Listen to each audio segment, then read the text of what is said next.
Hi മക്കളെ, നമ്മുടെ ideas and early stage ആശയങ്ങളും ആദ്യകാല രാഷ്ട്രങ്ങളും എന്ന് പറഞ്ഞ പാഠത്തിൻ്റെ ലാസ്റ്റ് പാർട്ടാണ് നമ്മളിന്ന് എടുക്കുന്നത്.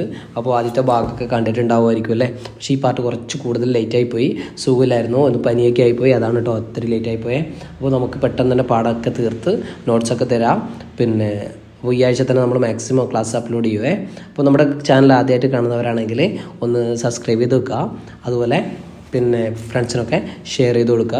അപ്പോൾ നമ്മൾ എടുത്ത ഭാഗങ്ങൾ കാണാത്തവർ നമ്മൾ ഡിസ്ക്രിപ്ഷനിൽ ലിങ്ക് കൊടുക്കുന്നുണ്ട്. അപ്പോൾ ആ ലിങ്ക് നോക്കിയിട്ട് ആദ്യത്തെ ഭാഗങ്ങളൊക്കെ കാണണേ. അപ്പോൾ നമുക്ക് പാഠത്തിലേക്ക് പോവാം. അപ്പോൾ നമ്മൾ from Magadha to the Maurya kingdom ഇതാണ് എക്സ്പ്ലെയിൻ ചെയ്യാൻ പോകുന്നത്. ഓക്കെ, മഗധയിൽ നിന്ന് മൗര്യ രാജ്യത്തിലേക്ക്. അപ്പോൾ നമ്മൾ മഗധയെക്കുറിച്ചൊക്കെ പഠിച്ചിട്ടുണ്ടേ. നമ്മൾ ഡിസ്ക്രിപ്ഷൻ നോക്കിയാൽ നിങ്ങൾക്ക് ആദ്യത്തെ പാർട്ട് നോക്കിയാൽ ക്ലാസ് മനസ്സിലാവുമേ, അതിലേക്കൊന്നും പോകുന്നില്ല. ഓക്കെ, അപ്പോൾ നോക്കുക. Magadha was ruled by various dynasties. Chandragupta Maurya defeated Dhanandana, the last ruler of Nanda dynasty, in 321 BCE and founded the Maurya kingdom. അപ്പോൾ മഗധയിൽ വിവിധ രാജവംശങ്ങൾ ഭരണം നടത്തിയിട്ടുണ്ടായിരുന്നു അല്ലേ, ഇവിടെ കഴിഞ്ഞ ക്ലാസ് പറഞ്ഞിട്ടുണ്ട്.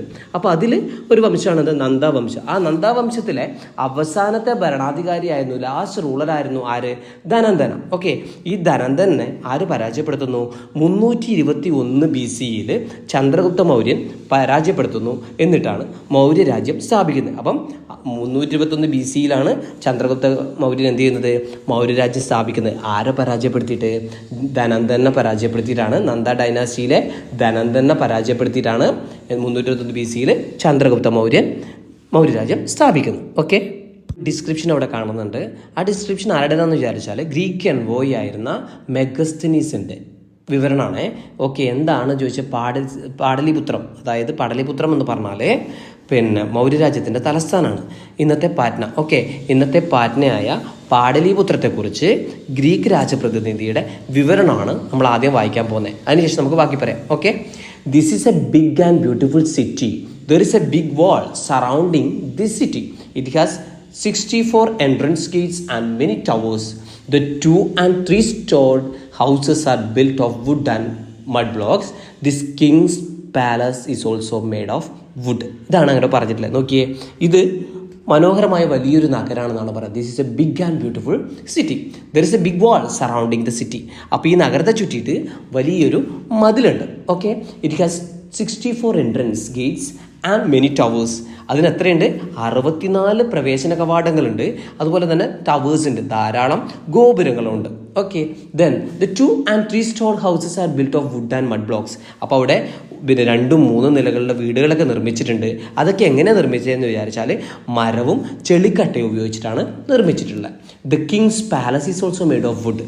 രാജാവിൻ്റെ കൊട്ടാരം എങ്ങനെയാണ് നിർമ്മിച്ചത്? മരം കൊണ്ടാണ് നിർമ്മിച്ചത്. ഇതാണ് അവിടെ പറയുന്നത്. ഇത് ആര് പറഞ്ഞു എന്ന് പറയുന്നുണ്ട്? About the description of the Greek envoy Megasthenes about the city Pataliputram present Patna. Okay, അപ്പോൾ നമ്മൾ ഓൾറെഡി പറഞ്ഞു ഇതാരാണ്? ഗ്രീക്ക് എൻവോയ്, ഗ്രീക്ക് രാജപ്രതിനിധിയായ മെഗസ്തനീസ് പാടലിപുത്രത്തെക്കുറിച്ച് വിവരിച്ച കാര്യമാണ് ഞാൻ ഓൾറെഡി നമ്മൾ വായിക്കുമ്പോഴത്തേക്ക് പറഞ്ഞു. ദെൻ നെക്സ്റ്റ് നോക്കാം. Arthashastra written by Kaudilya, inscriptions of Emperor Ashoka and coins in circulation at that time help in the study of the history of Maurya kingdom.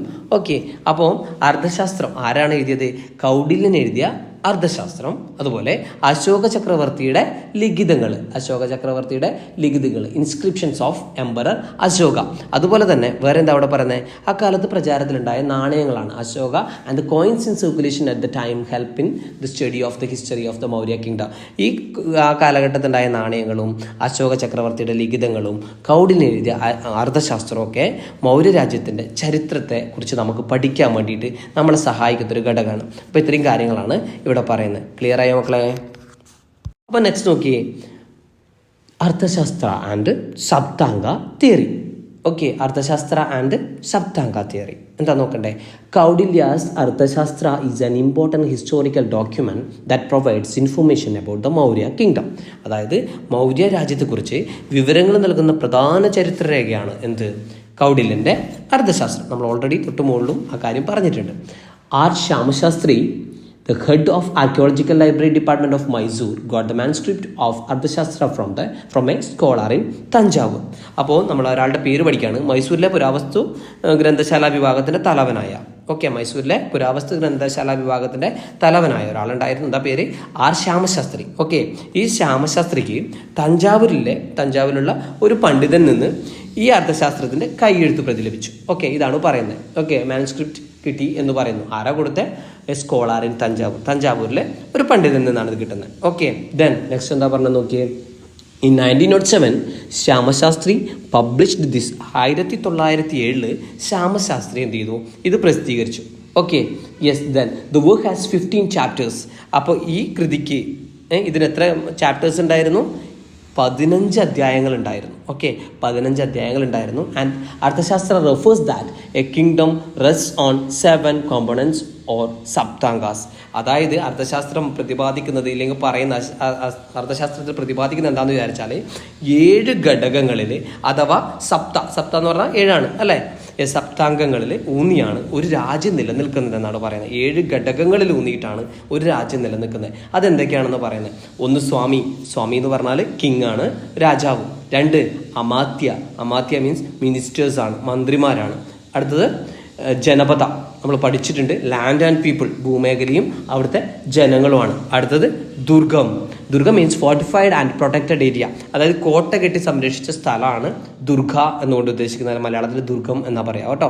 Okay, next കോശം എന്ന് പറയും മലയാളത്തിൽ. എന്താണ്? ട്രഷറി അല്ലെ, ഖജനാവാണ്.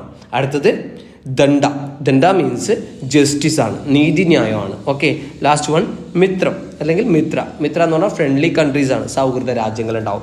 അപ്പം ഒരു രാജ്യം നിലനിൽക്കുന്നത് ഈ സപ്താംഗങ്ങളിൽ ഊന്നിയിട്ടാണ് എന്ന് കൂടി ഇതിൽ പറയുന്നുണ്ട്. ഓക്കെ, അപ്പോൾ ആരുടേതാണ് അർത്ഥശാസ്ത്രം എന്ന് നമുക്ക് വൺ വേർഡൊക്കെ വരുമ്പോൾ മാച്ചസ് ഓഫ് ഫോളോയ്ക്ക് വന്നാൽ കൗഡില്യൻ്റെതാണെന്ന് ഓർക്കാം, പിന്നെ ഈ ആൾക്കാരുടെ പേരൊക്കെ ഓർത്ത് വെക്കാം. ഓക്കെ, അപ്പോൾ ഇനി നമ്മൾ ഈ മൗര്യ കിങ്ഡത്തിലെ ഏറ്റവും പ്രശസ്തനായ ഭരണാധികാരി ആരാണെന്നാണ് പഠിക്കുന്നത്. Okay, king Ashoka was the most important ruler of the Maurya kingdom. Maurya കിങ്ഡത്തിലെ ഏറ്റവും ഇമ്പോർട്ടൻ്റ് ആയ പ്രധാനപ്പെട്ട ഭരണാധികാരി ആരായിരുന്നു? അശോകനായിരുന്നു. ഓക്കെ, അശോക ചക്രവർത്തി ആയിരുന്നു ഏറ്റവും പ്രധാനപ്പെട്ട ഭരണാധികാരി എവിടത്തെ? മൗര്യ രാജ്യത്തിലെ. ഓക്കെ, അപ്പോൾ നെക്സ്റ്റ് പറയുന്നത് എന്താ നോക്കിയേ. After he invaded and conquered Kalinga ഇപ്പോൾ എവിടെയാണ്? പ്രസന്റ് ഡേ ഒഡീഷയാണ്. നോക്കുക, ദ മൗര്യ കിങ്ഡം എക്സ്പാൻഡഡ്. അപ്പം അദ്ദേഹം കലിംഗം, അതായത് ഇന്നത്തെ ഒഡീഷയാണ്, ഭൂപടം 2 മാപ്പ് 2 അവിടെ കാണിക്കുന്നുണ്ട്. അടുത്ത പേജ് നമ്മൾ നോക്കിയാൽ മനസ്സിലാവും. അപ്പോൾ കലിംഗം ആക്രമിച്ച് കീഴടക്കിയതോടെ മൗര്യ രാജ്യം എന്തായി? വിശാലമായി, എക്സ്പാൻഡഡ് ആയി എന്നാണ് പറയുന്നത്. It is recorded in the inscription that Ashoka gave up war after the battle of Kalinga. അപ്പോൾ പിന്നെ അവിടെ ലിഖിതങ്ങളിൽ രേഖപ്പെടുത്തിയൊരു കാര്യം പറയാണ്, ഈ കലിംഗ യുദ്ധത്തിന് ശേഷം ഇല്ലെങ്കിൽ കലിംഗ യുദ്ധാനന്തരം അശോക ചക്രവർത്തി യുദ്ധങ്ങൾ ഉപേക്ഷിച്ചതായിട്ട് ലിഖിതങ്ങളിൽ കാണുന്നുണ്ടെന്ന് കൂടിയാണ് പറയുന്നത്. ഓക്കെ, അപ്പോൾ ആരാണ് ഒരു രാജ്യത്തിലെ ഏറ്റവും ഇമ്പോർട്ടൻ്റ് ആയ ഭരണാധികാരി? അശോക ചക്രവർത്തിയാണ്. അദ്ദേഹം യുദ്ധം അവസാനിപ്പിച്ചത് ഏത് യുദ്ധത്തോടു കൂടിയാണ്? കലിംഗ യുദ്ധത്തോടു കൂടിയാണ്, കലിംഗ വാറോട് കൂടിയാണ്. പക്ഷേങ്കിൽ അതുപോലെ തന്നെ എന്താണ്? കലിംഗ ഇപ്പോഴത്തെ പ്രസന്റ് ഒഡീഷയാണെന്ന് ഓർക്കാം. ഓക്കെ, ഇത്രയും കാര്യങ്ങൾ മനസ്സിലായോ? ഇനി നമ്മൾ കാണുന്ന ഇൻസ്ക്രിപ്ഷൻ എവിടത്തെയാണ്? റുമിൻദേയി. എവിടെ? നേപ്പാളിലെ റുമിൻദേയിലെ ലുംബിനിയിലുള്ള ലിഖിതമാണ്, ഒരു ഇൻസ്ക്രിപ്ഷനാണ് നമ്മൾ വായിക്കുന്നത്. അതിൻ്റെ ട്രാൻസ്ലേഷൻ എൻ്റെ താഴെ കൊടുത്തിട്ടുണ്ട് അല്ലേ, കണ്ടില്ലേ? ഇൻസ്ക്രിപ്ഷനും അതിൻ്റെ ട്രാൻസ്ലേഷനും ഉണ്ട്. അപ്പോൾ ലുംബിനി എന്ന് പറയുമ്പോൾ നമുക്ക് ഓർമ്മ വരും ശ്രീബുദ്ധൻ്റെ ജന്മസ്ഥലമാണ്. ഓക്കെ, അപ്പോൾ നമുക്കത് വായിച്ചു നോക്കാം. At this place were Buddha Shakyamuni was born. അപ്പോൾ ഇവിടെ ആരാണ് ജനിച്ചത്? ബുദ്ധശാക്യമുനി ജനിച്ച ഈ സ്ഥലത്ത് ദേവനാംബിയ Priyadasi came and worshipped in person 20 years after his coronation. അതായത് ദേവനാംബിയ എന്ന് പറഞ്ഞാൽ ബിലവഡ് ടു ഗോഡ് എന്നാ പറയാം, ദൈവത്തിന് പ്രിയപ്പെട്ടവൻ. അപ്പോൾ രാജാവിനെ വിളിക്കുന്നതാണ്. അപ്പം ദേവനാംബിയ പ്രിയദസി എന്ന് പറയുന്നത് അശോക ചക്രവർത്തിയാണ്. അപ്പോൾ കിരീടധാരണത്തിന് ശേഷം, അതായത് കൊറോണേഷന് ശേഷം 20 വർഷങ്ങൾക്ക് ശേഷം നേരിട്ട് വന്നിട്ട് ഇവിടെ ആരാധന നടത്തി എന്ന് പറയുന്നു. Then a stupa surrounded by a granite wall was erected here to signify that this was the birthplace of that great person. അതായത് ആ പുണ്യാത്മാവ് ജനിച്ച സ്ഥലമാണിതെന്ന് അറിയിക്കുന്നതിന് വേണ്ടി ഇവിടെ കരിങ്കൽ മതിലിനാൽ ചുറ്റപ്പെട്ട സ്തൂപ സ്ഥാപിച്ചു എന്ന് പറയുന്നു. നമ്മൾ ബുദ്ധൻ ജനിച്ച സ്ഥലങ്ങൾ, ബുദ്ധനെ കുറിച്ച് പറയുമ്പോൾ നമ്മൾ സ്തൂപത്തിൻ്റെ ഇമ്പോർട്ടൻസ് പറഞ്ഞിട്ടുണ്ട് അല്ലേ, മുന്നത്തെ ക്ലാസ്സിലൊക്കെ പറഞ്ഞിട്ടുണ്ട്. അപ്പോൾ ആദ്യം എക്സ്പ്ലെയിൻ ചെയ്യുന്നില്ല, അതെന്താണെന്നുള്ള കാര്യം നമ്മൾ മറന്നു പോകരുത്. ഓക്കെ, അപ്പോൾ ഇത്രയും കാര്യങ്ങൾ. അപ്പോൾ നമുക്ക് ആ സ്ഥലങ്ങളെക്കുറിച്ചുള്ള ഐഡിയ കിട്ടി. ബുദ്ധൻ ജനിച്ച സ്ഥലം എന്താണ്? സ്തൂപങ്ങൾ ഉണ്ടാവും അല്ലേ. ബുദ്ധൻ ജനിച്ച സ്ഥലമല്ല, ബുദ്ധനുമായിട്ട് റിലേറ്റഡ് ആയിട്ട് നമ്മൾ സ്തൂപത്തിൻ്റെ ഇമ്പോർട്ടൻസ് നമ്മൾ പറഞ്ഞു. ഓക്കെ, അപ്പം ദേവനാംബിയ പ്രിയദസി എന്ന് പറഞ്ഞാൽ അശോകനാണെന്ന് മനസ്സിലായി. ഓക്കെ, നെക്സ്റ്റ് എന്താ പറയുന്നത് നോക്കിയേ. Yes, then it was decided that people of Lumbini should be exempted from the bali and that they need to give only 1/8 part of the harvest as baga. അപ്പോൾ അതുപോലെ തന്നെ ലുംബിനി എന്ന് പറഞ്ഞാൽ നമ്മൾ പറഞ്ഞു ബുദ്ധൻ്റെ ജന്മസ്ഥലമാണ്. അപ്പോൾ ലുംബിനിയിലുള്ള ആളുകളെ ബലിയിൽ നിന്ന് ഒഴിവാക്കുകയും അവർ വിളവിൻ്റെ 8/1 ഭാഗം കൊടുത്ത മാത്രം ഭാഗമായിട്ട്, ഭാഗ മീൻസ് 2 വേർഡ് ഓർക്കുക. ബലി എന്ന് പറഞ്ഞാൽ എന്താണെന്ന് ഓർമ്മയില്ലേ? നമ്മൾ കഴിഞ്ഞ ഭാഗത്ത് പറഞ്ഞിട്ടുണ്ടല്ലോ, ബലി എന്ന് പറഞ്ഞാൽ നികുതിയാണ് അല്ലേ. അവരെ നികുതിയിൽ നിന്ന് ഒഴിവാക്കിയിട്ടുണ്ട്. നമ്മൾ പറയല്ലേ നികുതിയുടെ പേരാണ് ബലി എന്ന് നമ്മൾ പറഞ്ഞിട്ടുണ്ട്, ടാക്സ് ആണെന്ന് പറഞ്ഞിട്ടുണ്ട്. ഓക്കെ, അപ്പോൾ ഈ ലുംബിനിലെ ആളുകളെ എന്താണ് ബലിയിൽ നിന്ന് ഒഴിവാക്കുകയും അവർ വിളവിൻ്റെ 8/1 ഭാഗമേ കൊടുക്കണ്ടു. എന്തായിട്ട് ഭാഗ എന്ന് പറഞ്ഞാൽ എന്താണ് നമ്മൾ പറഞ്ഞിട്ടുണ്ട്, ടാക്സ് ആണ്. നമ്മൾ പറഞ്ഞില്ലേ കന്നുകാലികളെ ടാക്സ് ആയിട്ട് കൊടുക്കുന്ന, കാറ്റിൽസിനെ കൊടുക്കുന്ന കാര്യം പറഞ്ഞു, വനവിഭവങ്ങളെ ടാക്സ് ആയിട്ട് കൊടുക്കുന്ന കാര്യം പറഞ്ഞു, ക്രാഫ്റ്റ്മെൻസ് അതായത് കരകൗശല തൊഴിലാളികൾ രാജാവിന് വന്ന് പണിയെടുത്ത് കൊടുക്കുന്ന കാര്യമൊക്കെ നമ്മൾ പറഞ്ഞിട്ടുണ്ട് അല്ലേ. കൊട്ടാരത്തിൽ പണിയെടുത്ത് കൊടുക്കും നികുതി പകരമായിട്ടെന്നൊക്കെ നമ്മൾ പറഞ്ഞിട്ടുണ്ട്. അപ്പോൾ എന്താണ് ഇവിടെ ഈ ലുംബിനിലുള്ള ആളുകളെ ബലിയിൽ നിന്ന് ഒഴിവാക്കിയിട്ടുണ്ട്. അതുപോലെ തന്നെ അവർ വിളവിൽ 8/1 ഭാഗം മാത്രമേ കൊടുക്കുകയും വേണമെന്ന് തീരുമാനിക്കുകയും ചെയ്തിട്ടുണ്ട്. ഓക്കെ, ഇതാണ് ഈ ഇൻസ്ക്രിപ്ഷനിൽ പറയുന്നത്. ഓക്കെ, ക്ലിയർ ആയിട്ടുണ്ടാകുമെന്ന് വിചാരിക്കുന്നു. ഓക്കെ, ബുദ്ധശാക്യമുനി ജനിച്ച ഈ സ്ഥലമാണ്. അവരാര് വന്നിട്ട് കിരീടധാരണത്തിന് 20 വർഷത്തിന് ശേഷം ദേവനാംബിക പ്രിയദർശി അശോകൻ ചക്രവർത്തി നേരിട്ട് വന്ന് ആരാധന നടത്തി ഒരു പുണ്യാത്മാവ് ജനിച്ച സ്ഥലമാണ് ഇത് എന്ന് അറിയിക്കുന്നതിന് വേണ്ടി അവിടെ എന്താണ് കരിങ്കൽ മതിൽ ചുറ്റപ്പെട്ട സ്തൂപം സ്ഥാപിച്ചു അല്ലേ. നമ്മൾ സ്തൂപം പ്ലസ് സ്തൂപം ആരുമായിട്ട് റിലേറ്റഡ് ആണ്. ബുദ്ധൻ്റെ കാര്യം പറഞ്ഞപ്പോഴൊക്കെ നമ്മൾ സ്തൂപത്തിൻ്റെ ഇമ്പോർട്ടൻസ് പറഞ്ഞിട്ടുണ്ട്. പിന്നെ ബലി, ഭാഗ, ഈ 2 പോയിന്റ്സും കൂടി ഓർത്താൽ ആ ഭാഗത്തെ ഇൻസ്ക്രിപ്ഷൻ്റെ കാര്യങ്ങൾ നമുക്ക് മനസ്സിലാവും. ഓക്കെ, ക്ലിയർ ആയോ മക്കളെ? നോക്കിയ മക്കളെ, അടുത്ത എന്താ അശോകൻ ഇൻസ്ക്രിപ്ഷൻസ്, അശോക ലിഖിതങ്ങൾ എന്ന് കാണാം അല്ലേ. Yes, a large number of stone inscriptions of Ashoka have been discovered from various parts of the Indian subcontinent. Ashoka ചക്രവർത്തിയുടേതായ ധാരാളം ശിലാലിഖിതങ്ങൾ ഇന്ത്യൻ ഉപഭൂഖണ്ഡത്തിൻ്റെ വിവിധ ഭാഗങ്ങളിൽ നിന്ന് ലഭിച്ചിട്ടുണ്ടെന്നാണ് പറയുന്നത്. Okay, they are written in Brahmi, Kharosthi and Aramaic. നോക്കുക, ഏതൊക്കെ ലിപികളിലാണ് എഴുതിയിട്ടുള്ളത്? ബ്രാഹ്മി, ഖരോഷ്ടി, അരാമിക് ലിപികളിലാണ് ഇവ രചിച്ചിട്ടുള്ളതെന്ന് പറയുന്നു. Okay, the Ashokan inscriptions were first read in 1838 by the British epigraphist James Prinsep. അപ്പോൾ 1838 അശോക ലിഖിതങ്ങൾ ആദ്യമായിട്ട് വായിച്ചത് ബ്രിട്ടീഷുകാരനായ ജെയിംസ് പ്രിൻസപ്പാണ്. ഓക്കെ, ആരാണ്? ജെയിംസ് പ്രിൻസപ്പാണ് ആദ്യമായിട്ട് ഇത് വായിച്ചിട്ടുള്ളത്. ഓക്കെ, അതിൽ നോക്കുക, most of the inscriptions refer to the king as Devanampiya. നമ്മൾ തൊട്ട് മുമ്പ് പഠിച്ചു ആ വീടല്ലേ, ദേവനാംപിയ അല്ലേ. അപ്പം ഭൂരിഭാഗം ലിഖിതങ്ങളും ദേവനാംപിയ, ദേവന്മാർക്ക് പ്രിയപ്പെട്ടവൻ എന്നാണ് രാജാവിനെ പരാമർശിക്കുന്നതെന്ന് പറയുന്നു. Okay, but the name Ashoka can be found in the inscription of Maski, Udegolam and Nittur in Karnataka. അപ്പം എന്താണ്, കർണാടകയിലെ മാസ്കി, ഉദയകുളം, നിട്ടൂർ എന്നീ സ്ഥലങ്ങളിലെ ലിഖിതങ്ങളിൽ അശോക എന്ന പേരും കൂടി കാണാൻ പറ്റും. Okay, then most of the scripts used in modern India are derived from the Brahmi script. അപ്പം നോക്കുക, ആധുനിക ഇന്ത്യയിലെ ഉപയോഗിക്കുന്ന ഭൂരിഭാഗം ലിഖിത ഭാഷകളും ഇതിലാണ്? ബ്രാഹ്മി ലിപിയിൽ നിന്ന് രൂപപ്പെട്ടതാണ്. അവിടെ കുറച്ച് അക്ഷരങ്ങൾ ഇവിടെ കൊടുത്തിട്ടുണ്ട്, ഹിന്ദി, ബംഗാളി, മലയാളം, തമിഴ് എല്ലാം അവിടെ കൊടുത്തിട്ടുണ്ട്. ഒന്ന് ജസ്റ്റ് ഒന്ന് നോക്കുക, നമുക്കൊക്കെ അത് ക്ലിയർ ആയോ? അപ്പോൾ ദെൻ മൗര്യൻ റൂൾ അല്ലേ, മൗര്യ ഭരണം നോക്കുക. You have seen the Maurya kingdom was now let's look at the system of administration. അപ്പോൾ മൗര്യ രാജ്യം വിശാലമായിരുന്നു എന്ന് നമുക്ക് മനസ്സിലായിട്ടുണ്ട്. ഇനി നമുക്ക് എന്ത് നോക്കണം? അവരുടെ ഭരണ സംവിധാനം എങ്ങനെയായിരുന്നു എന്ന് നോക്കണം അല്ലേ. നോക്കുക, as you know our country is divided into various states for administrative convenience and all states have capitals. അതായത് നമുക്ക് നമ്മുടെ രാജ്യത്തെക്കുറിച്ച് നോക്കുമ്പോൾ തന്നെ അറിയാം, ഭരണ സൗകര്യത്തിന് വേണ്ടിയിട്ട് നമ്മുടെ രാജ്യത്ത് എന്തായിട്ടുണ്ട്? വിവിധ സംസ്ഥാനങ്ങളായിട്ട് ഡിവൈഡ് ചെയ്തിട്ടുണ്ട്, വിഭജിച്ചിട്ടുണ്ട്. അതുമാത്രമല്ല എല്ലാ സംസ്ഥാനത്തിനും എന്തുണ്ട്? ഒരു ക്യാപിറ്റൽ ഉണ്ട്, തലസ്ഥാനങ്ങളുണ്ട്. Okay, then the Maurya kingdom was also divided into various provinces in this way. അപ്പം മൗര്യ രാജ്യവും ഇത്തരത്തിൽ വിവിധ പ്രവിശ്യകളായിട്ട് വിഭജിച്ചിരുന്നു എന്നാണ് പറയുന്നത്. Okay, such provinces were under the control of governors. Pataliputra, the capital was under the direct control of the emperor. അപ്പോൾ നോക്കുക, ഈ പ്രൊവിൻസസ് അല്ലെങ്കിൽ പ്രവിശ്യകളായിട്ട് ഡിവൈഡ് ചെയ്തത് ആരുടെ നിയന്ത്രണത്തിലായിരുന്നു? ഗവർണർമാരുടെ നിയന്ത്രണത്തിന് കീഴിലായിരുന്നു. പക്ഷേ തലസ്ഥാനമായ പാടലിപുത്രം ആരുടെ അണ്ടറിലായിരുന്നു? ചക്രവർത്തിയുടെ നേരിട്ടുള്ള നിയന്ത്രണത്തിലായിരുന്നു. Was under the direct control of the emperor. ഇതാണ് മൗര്യൻ റൂളിൻ്റെ ആദ്യ ഭാഗം നമ്മൾ കാണുന്നത്. നമ്മുടെ കയ്യിൽ ടെക്സ്റ്റ് ബുക്ക് ഒക്കെ ഉണ്ടല്ലോ, അപ്പോൾ പേജ് നമ്പർ 39 ഇതിൻ്റെ 2ാമത്തെ പാരഗ്രാഫ് നമ്മളവിടെ കണ്ടുവാ. യെസ്, ഒന്ന് ശ്രദ്ധിച്ചിരുന്നോ? The Mauryan army had 5 divisions. There were infantry, cavalry, chariots, elephants and the navy. നോക്കുക, മൗര്യന്മാരുടെ സൈന്യത്തിന് എത്ര വിഭാഗങ്ങൾ ഉണ്ടായിരുന്നു? Had 5 divisions. 5 വിഭാഗങ്ങളുണ്ടായിരുന്നു. ഒന്നെന്താ, ഇൻഫാൻട്രി. ഒന്ന് എന്താണ്, ഇൻഫാൻട്രി എന്ന് പറഞ്ഞാൽ കാലാൾപ്പടയാണ്. നെക്സ്റ്റ് കാവലറി മീൻസ് എന്താണ്, കുതിരപ്പടയാണ്. Next chariots, തേരുണ്ടായിരുന്നു.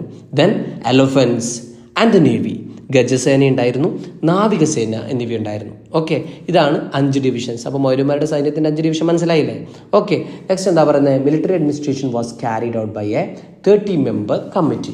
അപ്പം അതായത് സൈനിക ഭരണത്തിൻ്റെ ചുമതല 30 അംഗങ്ങളുള്ള ഒരു സമിതിയായിരുന്നു നിർവഹിച്ചിരുന്നെന്ന് പറയുന്നു. ഓക്കെ, ദ നെക്സ്റ്റ് പാരഗ്രാഫ് നോക്കിയേ.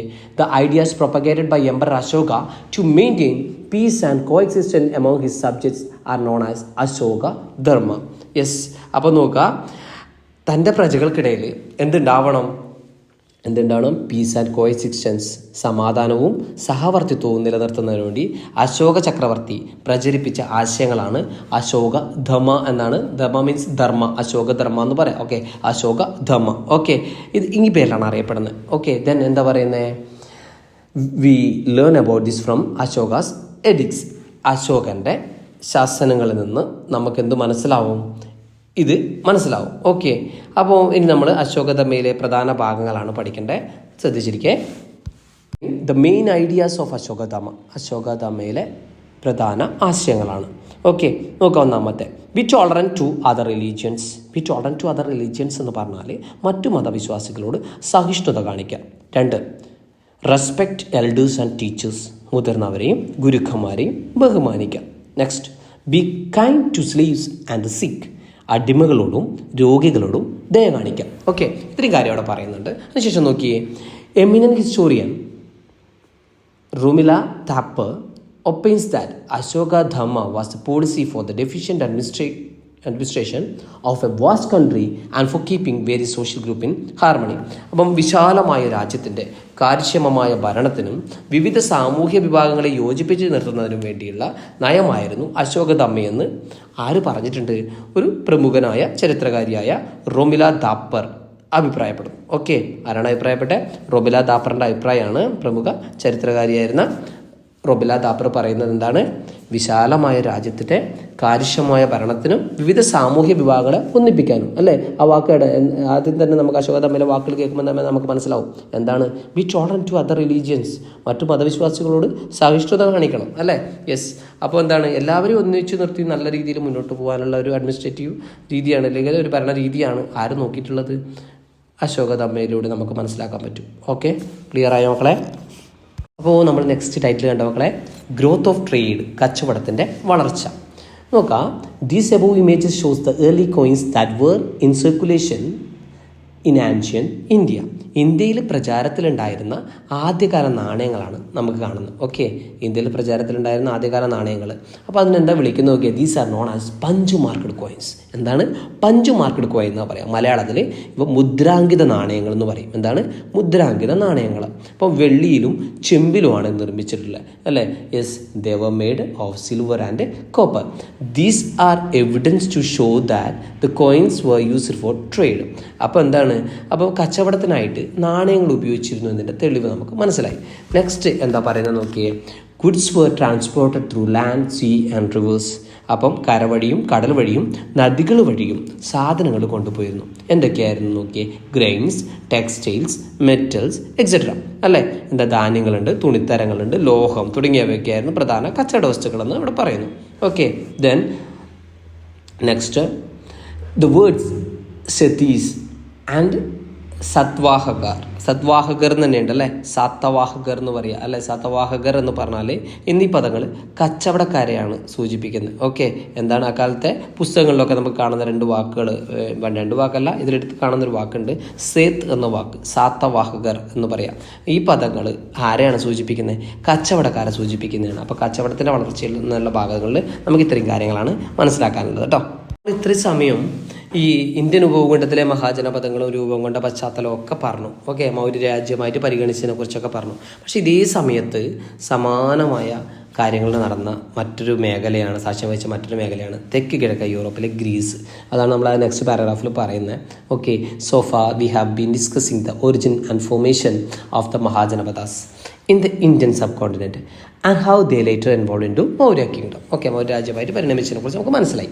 Another region that witnessed similar political changes in this period was Greece in the south eastern Europe. South eastern യൂറോപ്പിലെ അല്ലെങ്കിൽ തെക്ക് കിഴക്കൻ യൂറോപ്പിലെ ഗ്രീസ് ആയിരുന്നു അതിലെ പ്രധാന മേഖല. നോക്കാമല്ലോ, നമുക്ക് അതുകൂടി നോക്കിയിട്ട് നമ്മളെ പാഠത്തിനും കൂടിയുള്ള കുറച്ചും കൂടി നോക്കാനുള്ളൂ. അപ്പോൾ അത് കഴിഞ്ഞപ്പോൾ നമ്മുടെ പാഠം കഴിഞ്ഞു. പിന്നെ നമ്മൾ പഠിക്കുക വേണ്ടേ, നോട്ട്സൊക്കെ എഴുതുക വേണ്ടേ. ഓക്കെ, അപ്പോൾ നോക്കിയേ, ടൈറ്റിൽ നോക്കി, സ്റ്റേറ്റ് ഫോർമേഷൻ ഇൻ ഗ്രീസ് അല്ലേ.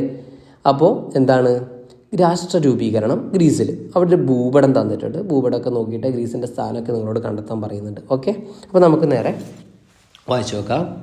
In Greece, villages stood together for the purpose of security and governance. They came to be known as city-states. അപ്പോൾ ഗ്രീസിൽ പൊതുസുരക്ഷയ്ക്കും ഭരണത്തിനുമായിട്ട് ഗ്രാമങ്ങൾ ഒന്നിച്ചു. അവ എന്ത് പേരിലാണ് അറിയപ്പെട്ടത് നോക്കിയേ, എന്ത് പേരിലാണ് അറിയപ്പെട്ടത്? സിറ്റി സ്റ്റേറ്റ്സ്, നഗരരാഷ്ട്രങ്ങൾ എന്നാണ് അറിയപ്പെട്ടത്. എന്താണ് നഗരരാഷ്ട്രങ്ങൾ അഥവാ സിറ്റി സ്റ്റേറ്റ്സ് എന്നാണ് അറിയപ്പെട്ടത്. Okay, then a city-state consists of a city and surrounded agricultural villages. Hills and mountains provided natural boundaries for these city-states. അപ്പോൾ നമ്മൾ പറഞ്ഞു നഗരരാഷ്ട്രങ്ങളാണ്, നഗരരാഷ്ട്രങ്ങൾ രൂപപ്പെട്ടു. അല്ലെങ്കിൽ നഗരരാഷ്ട്രങ്ങൾ എന്നറിയപ്പെട്ടത് എന്താണെന്ന് നമുക്ക് മനസ്സിലായി അല്ലേ. ഗ്രീസിൽ പൊതുസുരക്ഷയ്ക്കും ഭരണത്തിനുമായിട്ട് ഗ്രാമങ്ങൾ ഒന്നിച്ചു. അവ നഗരരാഷ്ട്രങ്ങൾ പറഞ്ഞു. ഈ നഗരവും അതിന് ചുറ്റുമുള്ള കാർഷിക ഗ്രാമങ്ങളും ഉൾപ്പെട്ടതായിരുന്നു ഒരു നഗരരാഷ്ട്രം. ഒരു നഗരം അതിന് ചുറ്റുമുള്ള കാർഷിക ഗ്രാമങ്ങളും ഉൾപ്പെട്ടതായിരുന്നു ഒരു നഗരരാഷ്ട്രം. പിന്നെ എന്താ അവിടെ പറഞ്ഞേ, അവിടെ അതുപോലെ hills and mountains provided natural boundaries for the city States. അപ്പോൾ ഇവിടെ കുന്നുകളും പർവ്വതങ്ങളും ഈ നഗരരാഷ്ട്രങ്ങൾക്ക് പ്രകൃതിദത്തമായൊരു അതിർത്തി അല്ലേ. അപ്പോൾ എന്താണ് നാച്ചുറൽ ബൗണ്ടറീസ് ആണ്, പ്രകൃതിദത്തമായൊരു അതിർത്തി നൽകി എന്നാണ് പറയുന്നത്. Okay, then some of city states were islands. The capitals of the city states were located on high hills. Athens, Sparta, Corinth, Thebes എന്നിവയൊക്കെയാണ്. നോക്കുക എന്താണ് പറയുന്നത്. അപ്പോൾ ചില നഗരരാഷ്ട്രങ്ങൾ, അതല്ല ചില നഗരരാഷ്ട്രങ്ങൾ ദ്വീപുകളായിരുന്നു. അപ്പോൾ ഉയർന്ന കുന്നുകൾക്ക് മീതെയായിരുന്നു നഗരരാഷ്ട്രങ്ങളുടെ തലസ്ഥാനം എന്ന് പറയുന്നത്. Okay, Athens, Sparta, Corinth, Thebes എന്നിവയായിരുന്നു ഗ്രീസിലെ പ്രധാന നഗരരാഷ്ട്രങ്ങൾ. ഓക്കെ, ആ നഗരരാഷ്ട്രങ്ങളുടെ പേരെന്താണ് നോക്കുക, Athens, Sparta, Corinth and the Thebes were some of the major city states of Greece. ഇപ്പോൾ നമുക്ക് എന്താണ് ഗ്രീസിൻ്റെ രാഷ്ട്ര രൂപീകരണം എങ്ങനെയാണ് എന്ന് മനസ്സിലായില്ലേ മക്കളെ. ഏതൻസ് ഓൺ ഡെമോക്രാറ്റിക് വേ, എന്താണ് ജനാധിപത്യ വഴിയിലെ ഏതൻസ്. ഞാനത് എക്സ്പ്ലെയിൻ ചെയ്യാം. The system of government that prevailed in Athens 2500 years ago resembled modern democracy. അതായത് 2500 വർഷം മുമ്പ് ഗ്രീസിലെ ഏതൻസിൽ നിലനിന്ന ഭരണ സമ്പ്രദായം ആധുനിക ജനാധിപത്യത്തോട് സാമ്യം ഉണ്ടായിരുന്നു എന്നാണ് പറയുന്നത്. 2500 വർഷം പഴക്കമുള്ള അല്ലെങ്കിൽ 2500 വർഷം മുമ്പുള്ള ഒരു ഭരണ സമ്പ്രദായം എന്താണ് ഈ ആധുനിക ജനാധിപത്യത്തോട് സാമ്യമുള്ള ഒന്നായിരുന്നു എന്നാണ് അവരിൽ പറയുന്നത്. Then this was different from the system of governance in the other city States. അപ്പം ഇത് മറ്റു നഗരരാഷ്ട്രങ്ങളിലെ ഭരണരീതിയിൽ നിന്ന് വ്യത്യസ്തമായിരുന്നു. ഓക്കെ, എന്താണ് നോക്കാലോ അത്. All males over the age of 30 except slaves were considered as citizens. These citizens formed a committee and met 4 times a year take decisions. അതായത് അടിമകളല്ലാത്ത 30 വയസ്സുള്ള എല്ലാ പുരുഷന്മാരെയും എന്താണ് പൗരന്മാരായിട്ട് കണക്കാക്കും. ഓക്കെ, സിറ്റിസൺസ് ആയിട്ട് കണക്കാക്കും. ഈ പൗരന്മാർ ഉൾപ്പെടുന്ന ആൾക്കാർ ഒരു സമിതിയായിരുന്നു അവിടുത്തെ പ്രധാന കാര്യങ്ങൾ എല്ലാ തീരുമാനമൊക്കെ കൈക്കൊള്ളാം. ഓക്കെ, ഇതിനായിട്ട് വർഷത്തിൽ 4 തവണ ഇവർ യോഗം ചേർന്നിരുന്നു എന്നാണ് പറയുന്നത്. Okay, yes. Then woman, artisans and the foreigners who worked as traders were not considered as citizens. നോക്കുക, അപ്പം ഈ കാര്യം മനസ്സിലായല്ലോ അല്ലേ. അപ്പോൾ ലാസ്റ്റ് നോക്കുക, ഇവിടുത്തെ സ്ത്രീകൾ, കരകൗശല തൊഴിലാളികൾ, കച്ചവടക്കാരായി പ്രവർത്തിച്ചിരുന്ന വിദേശികൾ തുടങ്ങിയവരെ പൗരരായിട്ട് കണക്കാക്കിയിരുന്നില്ല. അതായത് 30 വയസ്സ് സ്ലേവ്സിനെ കണക്കാക്കിയിട്ടില്ല അല്ലേ. 30 വയസ്സായ പുരുഷന്മാർ പിന്നെ അവരെന്താവും അവിടെ എന്തായിട്ട് കണക്കാക്കുന്നത് പറഞ്ഞാൽ 30 വയസ്സിൽ എല്ലാ പുരുഷന്മാരെയും പൗരന്മാരെ കണക്കാക്കും. അവരാണ് പ്രധാന തീരുമാനങ്ങൾ എടുക്കുക. അവരൊരു സമിതിയായിരുന്നു, അവരാണ് പ്രധാന കാര്യങ്ങൾ തീരുമാനം എടുക്കുക. വർഷത്തിൽ 4 തവണ ഇവർ കൂടും. ഇതിൽ പെടാത്തത് സ്ലേവ്സിന് പെട്ടില്ല പറഞ്ഞു. അതുപോലെ തന്നെ ആരൊക്കെയായിരുന്നു പെടുത്താത്തതെന്ന് പറഞ്ഞ് woman, artisans and foreigners who worked as traders were not considered as citizens. അതായത് സ്ത്രീകൾ, കരകൗശല തൊഴിലാളികൾ, കച്ചവടക്കാരായി പ്രവർത്തിച്ചിരുന്ന വിദേശികൾ തുടങ്ങിയവരെ പൗരരായിട്ട് കണക്കാക്കിയിരുന്നില്ല എന്നാണ് പറയുന്നത്. നമ്മുടെ ഇന്നത്തെ class ideas and early States, ആശയങ്ങളും ആദ്യകാല രാഷ്ട്രങ്ങൾ എന്ന് പറഞ്ഞ പാഠം നമ്മൾ ഇന്നത്തോടുകൂടി കംപ്ലീറ്റ് ആവുകയാണ്. നമ്മൾ നോട്ട്സ് അപ്ലോഡ് ചെയ്ത് തരാം. ഓക്കെ. അപ്പോൾ ചില സൗകര്യങ്ങൾ വരുന്നത് കൊണ്ടാണ് ലേറ്റ് ആവുന്നത്. അപ്പോൾ എല്ലാവരും വീഡിയോസൊക്കെ കാണണം. ക്ലാസ്സൊക്കെ ഇഷ്ടപ്പെടുന്നുണ്ട്, എല്ലാവർക്കും കംഫർട്ടായിട്ട് മനസ്സിലാവുന്നുണ്ടെങ്കിൽ ഫ്രണ്ട്സിനൊക്കെ ഷെയർ ചെയ്ത് കൊടുക്കുക. എന്തെങ്കിലും സജഷൻസ് ഉണ്ടെങ്കിൽ നിങ്ങൾക്ക് കമൻറ്റായിട്ട് ഇടാം. നമ്മൾ എല്ലാ വിഷയത്തിൻ്റെ ക്ലാസ്സും അപ്ലോഡ് ചെയ്യാൻ വേണ്ടി ശ്രമിക്കുന്നുണ്ട്. സമയക്കുറവൊക്കെയാണ് ലേറ്റ് ആവുന്നത്. ഓക്കെ, അപ്പോൾ നമുക്ക് അടുത്ത ക്ലാസ്സിൽ കാണാം. എല്ലാവരും നന്നായിട്ട് പഠിക്കട്ടോ. Okay, by.